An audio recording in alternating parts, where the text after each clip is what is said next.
इस कहानी की शुरुआत में हमें जेलियन और उसके पति कायल को दिखाया जाता है, जो दोनों के दोनों समंदर के किनारे वियतनाम के एक बीच पे होते हैं। दरअसल यहाँ पे ये छुट्टियां मनाने आए हैं और ये दोनों जहाँ रुके रहते हैं वो समंदर के किनारे लगभग पानी के ऊपर ही होता है। दरअसल जेलियन का कुछ महीना पहले ही गर्भपात हुआ था, जिस वजह से ये बहुत परेशान रहती, पर उसका हस्बैंड कायल उसे बहुत अच्छे से संभालता है। ये दोनों डाइव के लिए समंदर में जाते हैं, जहाँ पर कायल के पैर पर चोट लग जाती है और यहाँ पर दिखाया जाता है कि जेलियन को खून देखकर अपना पास्ट याद आने लगता है जब उसका गर्भपात हुआ था। लेकिन एक बार फिर से कायल उसे संभालता है और वापस ले जाता है।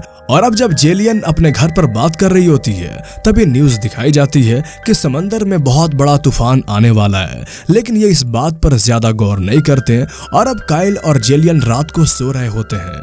तभी समंदर की लहरें इनके घर से, इनके बंगलों से टकराना शुरू हो जाती है। शुरू में इन्हें आम बात लगता है क्योंकि यहाँ अक्सर ऐसा होता ही रहता है, पर जल्दी समंदर की लहरों ने इनकी लकड़ी के घर को अपने चपेट में ले लेता है। इनका बंगला अब पानी में बह रहा है। तभी ये देखते हैं कि किनारे पर कुछ चट्टान है। हालांकि जेलियन वहां पर जाना चाहती है, लेकिन कायल उसे मना कर देता है। वो कहता है इस तूफान में हमें इसी के अंदर रहना चाहिए। अब कुछ देर के बाद इनकी आंख लग जाती है और जब सुबह जेलियन उठती है तो देखती है चारों तरफ पानी है। ये दोनों के दोनों समंदर के बीच में फंस चुके हैं। जेलियन को कायल पर बहुत गुस्सा आता है क्योंकि उसने कहा था कि उन्हें समंदर के किनारे चट्टानों पर चले जाना चाहिए, लेकिन कायल ने उसे मना कर दिया था। अब ये दोनों समंदर के बीचों बीच में हैं। ये इतने दूर आ चुके होते हैं कि इन्हें कोई देख नहीं सकता था। जिस लकड़ी के घर पे ये होते हैं धीरे धीरे अब वो खराब होने लगता है। जल्दी इन्हें यहाँ से निकलने का कोई ना कोई रास्ता ढूंढना होगा। यहाँ कायल के पैर पे बहुत गहरी चोट लग गई होती है, इसलिए वो तैर नहीं सकता। ना ही इनके पास खाने के लिए और ना ही इनके पास कुछ पीने के लिए था। कायल जेलियन से कहता है कि तुम्हें नीचे जाकर देखना होगा, वहां पर खाने पीने का कुछ चीजें हो सकती हैं। जेलियन को पानी के अंदर जाने में डर लग रहा होता है, फिर भी वो पानी के अंदर जाती है और वहां से एक बैग लेकर आती है जिसमें पानी होता है। वो उस पानी को कायल को पिलाती है। कायल जेलियन से कहता है तुम परेशान मत हो, हमें यहाँ ढूंढने के लिए कोई ना कोई जरूर आएगा। अब यहाँ पर ये सूरज की रोशनी के जरिए आग जलाने की कोशिश करते हैं ताकि धुएं को देखकर इन्हें कोई बचाने यहाँ आ जाए, पर ऐसा नहीं कर पाते हैं। इसके बाद ये दोनों वहीं पे लेट जाते हैं और तभी इन्हें एक हेलीकॉप्टर की आवाज सुनाई देती है। जेलियन देखती है कि आसमान में एक हेलीकॉप्टर है, पर वो इनसे बहुत दूर होता है, इसलिए हेलीकॉप्टर वाले इन्हें देख नहीं पाते और जेलियन के आंखों के सामने से वो हेलीकॉप्टर वापस चला जाता है। हालांकि जेलियन चीख रही होती है, चिल्ला रही होती है। अब कुछ देर बाद जेलियन देखती है कि इनसे बहुत दूर एक शिप है। वो हाथ हिलाकर उन्हें इशारा करने की कोशिश करती है, लेकिन शिप की दूरी की वजह से शिप वाले जेलियन को नहीं देख पाते। कायल की भी आंख खुल जाती है और वो बोतल से एक बार फिर से आग जलाने की कोशिश करता है। इस बार वो कामयाब हो जाता है और वो धुआं उठना शुरू हो जाता है, पर इससे पहले कि शिप वाले इस धुआं को देखते हैं, शिप इनसे काफी दूर जा चुकी है। ये दोनों एक बार फिर से हताश हो जाते हैं, लेकिन इनकी मुसीबतें यहाँ पर खत्म नहीं होती। धुआं उठाने के लिए इन्होंने जो आग लगाई थी अब वो पूरी की पूरी घर में फैल जाती है। आग इतना बढ़ जाती है कि इन्हें अब वहां से कूदना पड़ जाता है। ये दोनों के दोनों समंदर के पानी में कूद जाते हैं। अब इनकी आंखों के सामने इनका पूरा का पूरा घर, जो कि इनके रहने का जगह था, वो जल जाता है। इनके सामने कुछ लकड़ी के पटरे होते हैं जिनके सहारे ये तैरते हैं, पर कायल के पैर में चोट है जिससे खून निकल रहा होता है और खून की स्मेल से शार्क इनके तरफ आना शुरू हो जाती है। कायल कहता है कि हमें जल्द से लकड़ी के किसी बड़े टुकड़े पर बैठना होगा। इनके सामने एक लकड़ी का बड़ा टुकड़ा होता है। इससे पहले कि शार्क इनका अपना शिकार बनाती, ये दोनों के दोनों लकड़ी के ऊपर चले जाते हैं, लेकिन तभी शार्क इन तक पहुंच नहीं पाती। लेकिन ये देखते हैं कि ये शार्क नहीं बल्कि डॉल्फिन्स होती हैं, जिन्हें देखकर ये मुस्कुराने लगते हैं क्योंकि इन्हें लगा था कि ये शार्क है।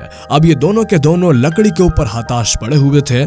जेलियन कहती है कि सब मेरी वजह से हुआ है, अगर मेरा गर्भपात नहीं होता तो मैं डिप्रेशन में नहीं जाती, तो कभी भी हम वियतनाम छुट्टियां मनाने नहीं आते।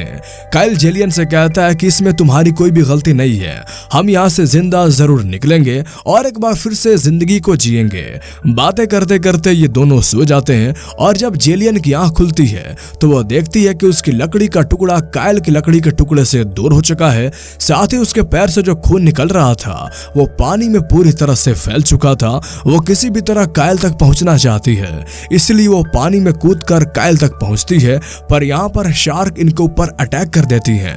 कायल भी लकड़ी के टुकड़े के ऊपर गिर जाता है। जेलियन किसी तरह लकड़ी के टुकड़े के ऊपर जाती है और कायल को ऊपर खींचने की कोशिश करती है, पर तब तक शार्क उसके ऊपर कई बार हमला कर चुकी होती है। जेलियन किसी तरह उस लकड़ी के ऊपर लेटकर उसे आगे बढ़ाने की कोशिश करती है और उसी पटरे पे उसका हस्बैंड लटका होता है। जेलियन बहुत ज्यादा थक जाती है, इसलिए उसकी आंख लग जाती है। उसका हस्बैंड भी बेहोशी की हालत में होता है और अब जब जेलियन की आंख खुलती है तो वो देखती है कि अब वो समंदर के किनारे है। उसका हस्बैंड कायल अभी भी बेहोश होता है, तो वह उसे उठाने की, जगाने की कोशिश करती है, पर जल्द ही उसे पता चल जाता है कि उसकी मृत्यु हो चुकी है। इस बात से वो पूरी तरह से टूट जाती है। कुछ वक्त पहले उसने अपने बच्चे को खो दिया था और आज उसने अपने हस्बैंड को खो दिया। इसके लिए वो अपने आप को जिम्मेदार समझती है, क्योंकि उसी के कहने पर कायल उसे इस आइलैंड पर लेकर आया था। अब वो जोर जोर से चिल्लाने लगती है और वहीं पे गिरकर बेहोश हो जाती है। सुबह जब उसे होश आता है तो वो देखती है कि कायल का बॉडी वहां पर नहीं है, क्योंकि समंदर की तेज लहरें उसे दोबारा बहाकर अंदर ले गई होती हैं जहाँ पर बड़ी बड़ी शार्क्स हैं। तभी जेलियन को कायल की बॉडी दिख जाती है। वो अपने आप में नहीं होती, इसलिए वो उसे बचाने के लिए समंदर की तरफ बढ़ने लगती है और तभी एक शार्क उसके पैर पर हमला करके उसे जख्मी कर देती है। जेलियन होश में आती है और वापस समंदर के किनारे उस बीच पे आ जाती है। वो देखती है कि चारों तरफ धूल उड़ रही है।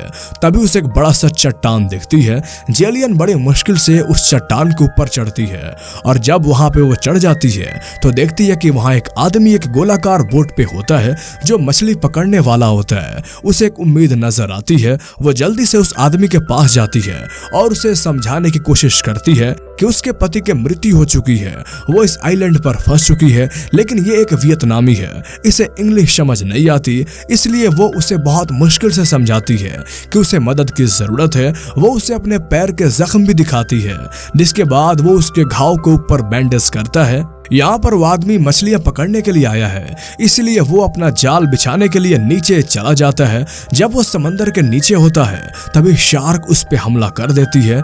जेलियन को पता चल जाता है तो उसे आवाज देती है, लेकिन उसका कोई भी नामो निशान नहीं होता। पर कुछ ही पलों के बाद वो समंदर के ऊपर आ जाता है। दरअसल शार्क ने उसके ऊपर हमला करके उसे जख्मी कर दिया होता है। जेलियन उसे बचाने के लिए पानी में कूदती है ताकि वो उसे वापस बोट में ला सके, लेकिन अब शार्क इन दोनों के ऊपर हमला कर देती है। जेलियन किसी तरह वापस बोट पे आ जाती है, लेकिन शार्क उस आदमी को मार देती है और जेलियन एक बार फिर से इस बोट के ऊपर अकेली है, लेकिन अभी ये सोच ही रही होती है कि उसे क्या करना चाहिए। तभी शार्क एक बार फिर से उसके ऊपर हमला कर देती है। यहाँ पर बोट के ऊपर जेलियन को एक ब्लेड मिलता है, वो उससे शार्क के ऊपर हमला करती है, जिससे शार्क वहां से चली जाती है। लेकिन शार्क इतनी आसानी से उसका पीछा छोड़ने वाली नहीं थी।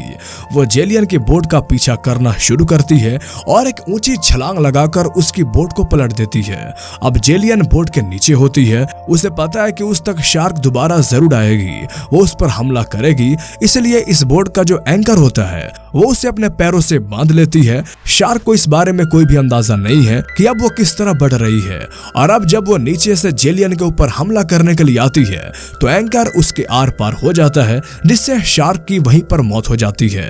जेलियन उसके बाद एंकर की रस्सी को खोलकर पानी में छोड़ देती है, जिससे वो शार्क पानी की गहराइयों में डूब जाती है और अब जेलियन उसी बोट के ऊपर लेट जाती है और अब वो आसमान की तरफ देख रही होती है। अब उसे पता है कि आसपास ही ऐसा कोई किनारा है जहां इंसान रहते हैं। तभी ये इंसान जो कि वियतनामी था, वो मछलियां पकड़ने के लिए आया था। उसकी बोट एक जगह तैरते तैरते पहुंच जाती है जहां पर वो देखती है कि किनारे पर कुछ मछुआरे हैं। साथ ही अब वो डेंजर जोन से निकलकर सेफ जोन में जा चुकी है।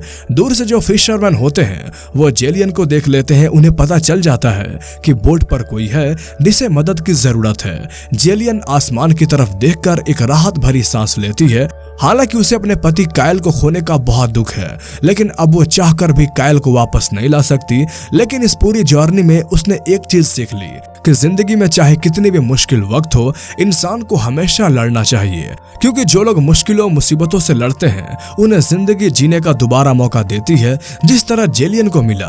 अगर उसने शार्क से हार मान ली होती तो उसकी मृत्यु हो जाती, पर वो उससे लड़ी, उसे मार दिया और अब इसके पास एक नई जिंदगी है जिसे वो जीना चाहती है। हालांकि उसने अपने पति कायल को खो दिया, लेकिन उसे समझ आ जाता है कि इस दुनिया में कुछ भी हमेशा के लिए नहीं है, एक दिन हर किसी को यहाँ से जाना है। तो ये थी कहानी film girl in the ocean की। तो दोस्तों, कैसी लगी आपको ये कहानी हमें कमेंट में जरूर बताएं, और इस तरह की और मूवीज एक्सप्लेनेशन देखने के लिए हमारे चैनल को अभी सब्सक्राइब कर लें। तो फिर मिलते हैं अगले वीडियो में, तब तक के लिए गुड बाय।